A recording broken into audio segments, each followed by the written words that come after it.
him, it's the doctors, our training staff, and coaches is trying to make sure we do the best we can to get him ready to play a football game. I know it's only been 2 practices with Pats, but how do you feel like the offensive line is going? Yesterday, thought O-line was fantastic. Physical, delivered the first blow. The entire day I thought offense dictated. I think it flipped today. So it's going to be a back and forth battle. It's you guys know I feel like we have one of the deeper defensive lines. I love our D-line, and our O-line is getting tested, and our D-line is getting tested because our offensive line they're all fighting for a position. So you're getting everything they've got to. So it's a really cool battle. Doesn't get a lot of showtime because it's not on camera and you can't really see it, but there's a lot of grit and strain that's going on in the trenches. Robert, with all the moving pieces on the line, Wayne going down, I'm not suggesting that this is now. At what point it can't be sort of these kind of figure out who the five are going to be and have them working together? It's a fair question, Kaz. It's I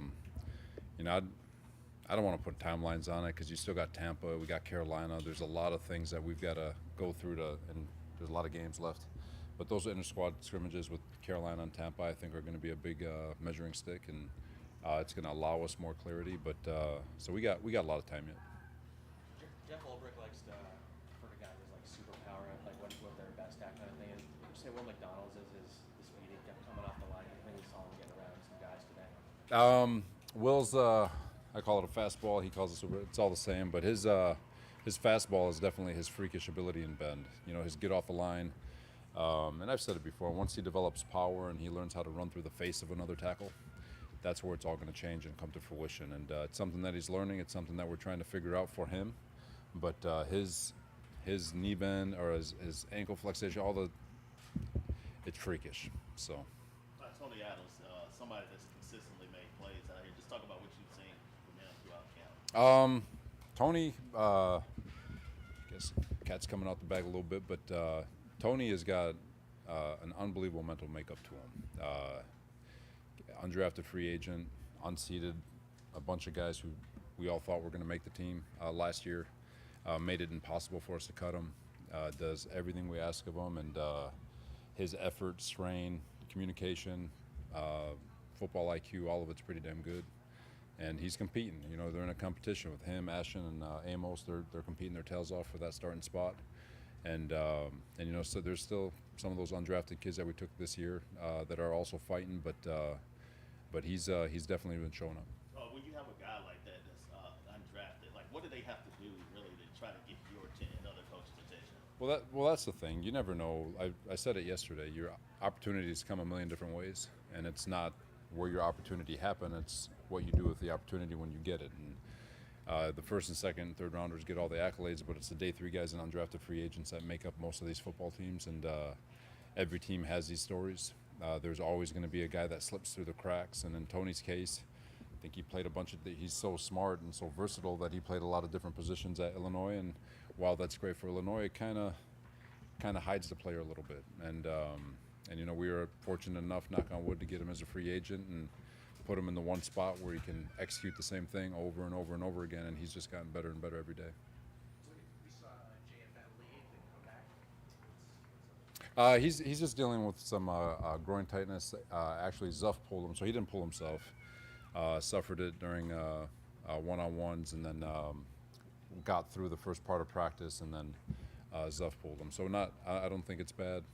Might cost him a couple days, but it's nothing serious. Robert, you got another open practice tomorrow.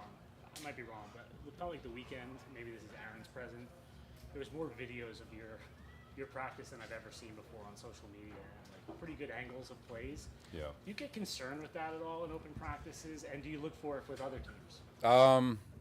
No, and no, because you got to spend a lot of time as a coach to try to decipher it, and so if you want to waste manpower to figure out a play, that's probably, especially in the first couple of days of OTAs where everyone's installing the same stuff, more power to you, But I don't get caught up on that. I think people are excited, people want to videotape and all that, and that's fine. But if I was a fan, I'd try to make sure it's an angle in which that doesn't show the entire play. Just saying. We can change the media policy now. We can change the media policy now. Now we can videotape. You know what? I don't understand why you guys are still waiting inside during open days when we're doing walkthrough. All the fans are there. Just go sit in the stands. Doesn't make sense to me. I was watching you guys come out, and I'm like, why are these guys coming out now? Everyone's out here.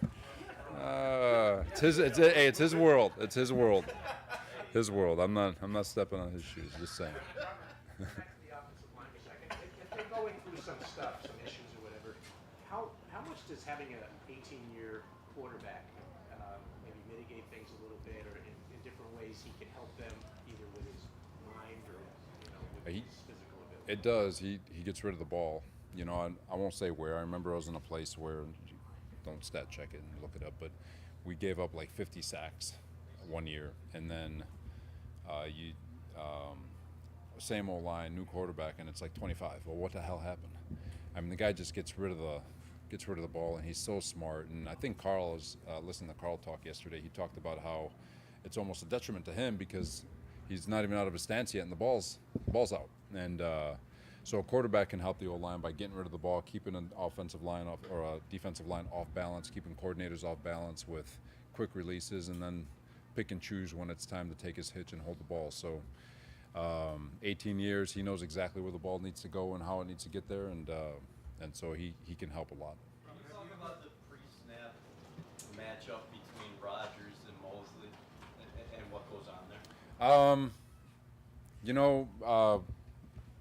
For sure, Aaron, it's he's up there just dissecting, and he has obviously autonomy to change any play he wants, which is, you put trust in him because he's had so many years and he's so knowledgeable of the system and the way they communicate. But it's always going to be a battle in terms of trying to move Mosley off his spot and all that stuff. But it goes with the entire defense. Everyone's we're a vision defense where we're looking at the quarterback, and his manipulation and the way he moves us to get the ball somewhere else has been pretty cool. It's I call it football 501. We're getting a doctorate's degree in terms of quarterback play, and for a defense, it's been really beneficial. Aaron always used his athleticism to escape when necessary. Do you still see that same escapability at this age, or what are you seeing in terms of his movement? For sure. No, he still looks every bit as athletic. Obviously, he doesn't have the same juice he had on his lower half that he did when he was in his 20s, but he still has plenty. I still think he's just as good as he's well above average. I don't think it's something that you'd look at and say it's a detriment to his game at all. But his strength, his fastball, his superpower is going to be above the neck. His arm strength is all still there. He still has unbelievable zip on the ball, and he still has enough athleticism to be able to create off schedule if he needs to. It's all still there. But at this point in his career, he doesn't have to because he already knows. A lot of times those off schedule plays are things just maybe happening just a touch too fast, and for him it's just everything's in slow motion. Take a couple more.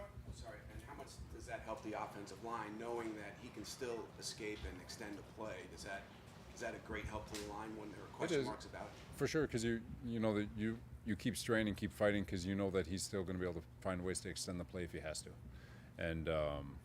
and from a defensive standpoint, you know that you got to stay in the down and look to plaster and know that there's always a chance that there's a second play, because there are the times that, he's interesting even going against them. Like, he's going to lull you to sleep, and then boom, he's just going to pop out of nowhere with something freaky, where it's longer developing and all that. But so he still has a full repertoire of stuff in his bag, and so offensively you keep fighting, defensively you keep playing.